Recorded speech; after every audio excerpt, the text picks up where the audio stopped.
Hello friends, Jessica here. Welcome back to the channel. And in today's video, I'm going to jump right into showing you how I made this clean and simple, elegant wedding card. But this is a great card to change up the imagery and the sentiment to make it fit whatever occasion you need a card for.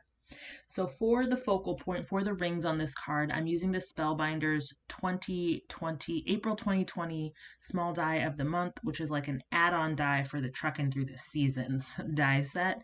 I don't think it's available any longer, but like I said, customize this to make it work with what you have in your stash and what you need.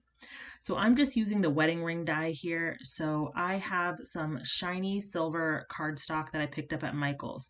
I'm going to cut the wedding ring out of that silver paper twice. I'm going to cut it out of some white 80-pound cardstock twice. And I'm going to cut the diamond out of some sea glass cardstock from Concord and Ninth. So once I have everything cut out, you see I have all of these pieces here, and I'm going to start adhering them together with just a little bit of wet glue. So for the wedding rings, like I said, I'm just going to use wet glue so I can wiggle everything into place. I lined up the ring on my mat about where I wanted them to intersect. I added those two tiny little dots of glue, and now I'm going to adhere them together. I'm going to press down a little longer than I normally would because sometimes with foil cardstock, it just takes a little longer for the glue to really adhere. Next, I'm going to add a couple tiny dabs of glue onto the setting for the wedding ring, and then I'm going to adhere that to the ring as well.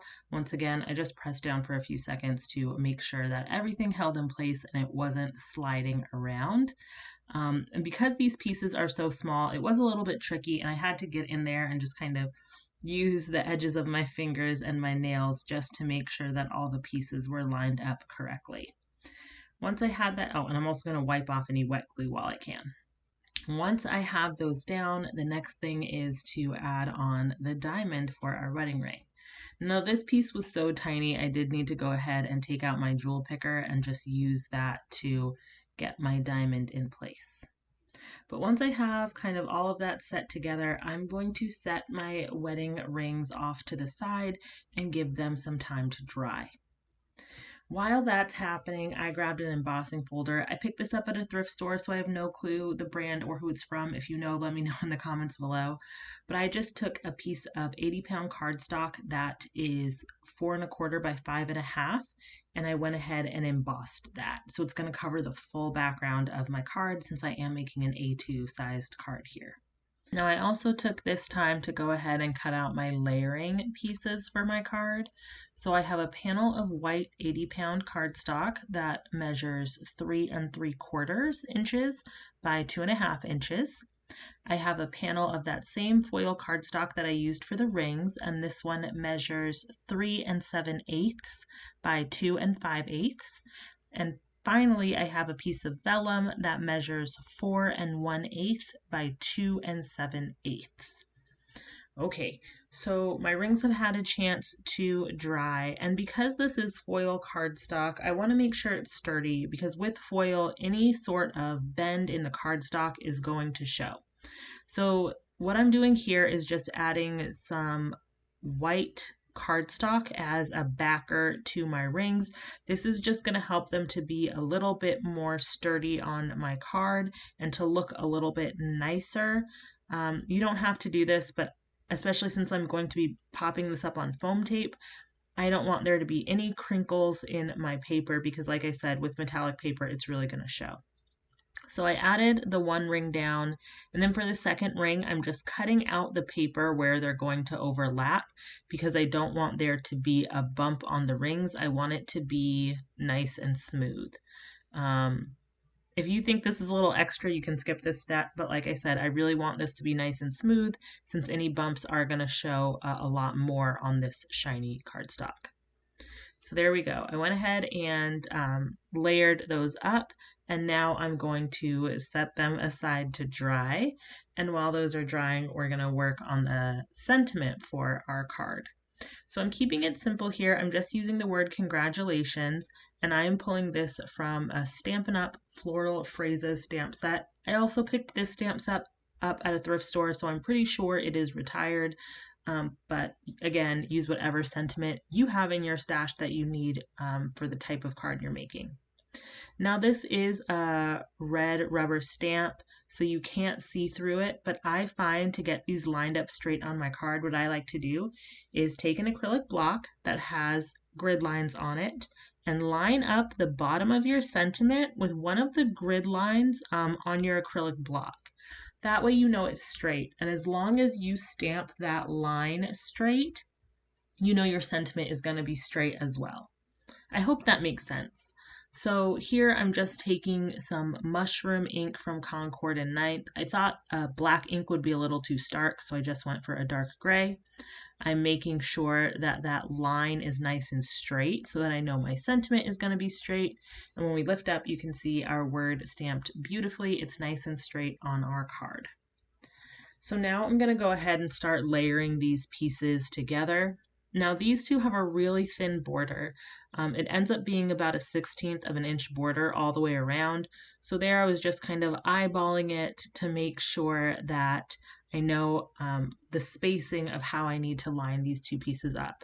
I think for clean and simple cards, things like this are really important because you don't have as many elements to distract from any mistakes that you might make on your card.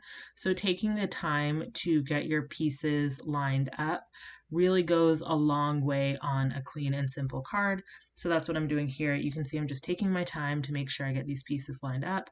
For some reason, turning my papers upside down makes it easier for me to line them up. I know that's silly because the paper is the same size either way, but that helps me. I'm so curious if any of you guys are like that too and you need to turn your paper upside down when you're putting it all together. Anywho, I went ahead and just did the same thing. I used a combination of dry adhesive and wet glue, lined these two panels up on the vellum, and then these are good to go. So once this is done, I'm going to set these aside. There you go, that's what it looks like finished. And now we are going to adhere our embossed background onto an A2 card base. Now to do this, I'm using a combination of dry adhesive and wet glue. And my reason for that is that this panel was embossed using what I think was a 3D embossing folder, and so it has really deep grooves. And I find that when you use a panel of cardstock with a 3D embossing folder, if you want it to really stick, dry adhesive alone isn't enough. And the wet glue allows it to stick a lot better. So I just made sure I got that glue on those high points and then adhered it down to the front of my card base. Once that's done, now it's time to add this panel that we made onto the front of our card, and I'm going to pop this up with some foam tape. When you're making clean and simple cards, I think dimension on your card really matters. It's still clean and simple, but it just adds another element of texture and interest to your card. So I added foam tape to the back of this panel, and now I am going to add wet glue. This is like my insurance policy whenever I am using foam tape, because usually the adhesive on foam tape is super sticky, and once you place it down, it is not going to budge. So by putting some glue on the back of my foam tape, it gives me a lot more wiggle room to get my panel or my element or whatever it is that I'm adhering exactly where I want it in place before I press down. And you're about to see why that was really important here. So I got this lined up where I think I like it. I take it off camera to hold it in front of my face and make sure it's straight, and I realize it's not. And because I used wet glue, I was able to peel it up like you just saw me do. If I had just used foam tape, I probably wouldn't have been able to do that. It probably would have torn my cardstock, but the wet glue gave me that wiggle room that I needed to make sure that I could get my panel exactly where I wanted it on my card. Now, once I have that where I like it, now I'm going to go ahead and press down so that it stays in place. And the next step now is to add our rings onto the card. I thought about adhering these flat to the card, but they really, again, because this is a clean and simple card, that dimension on the rings makes such a difference. Oh, really quick here. If you have little bits of glue on your foil paper, what I like to do is take a cloth and just rub my cardstock gently. There you can see I used the sleeve of my cardigan, but just wipe it gently, and usually that dried off bits of glue will kind of fall right off without like scarring or marking up your foiled cardstock. Okay, so to pop these rings up, I am going to use these thin foam strips from scrapbook.com. I go ahead and I peel some of the backer paper off so that it will be easier for me to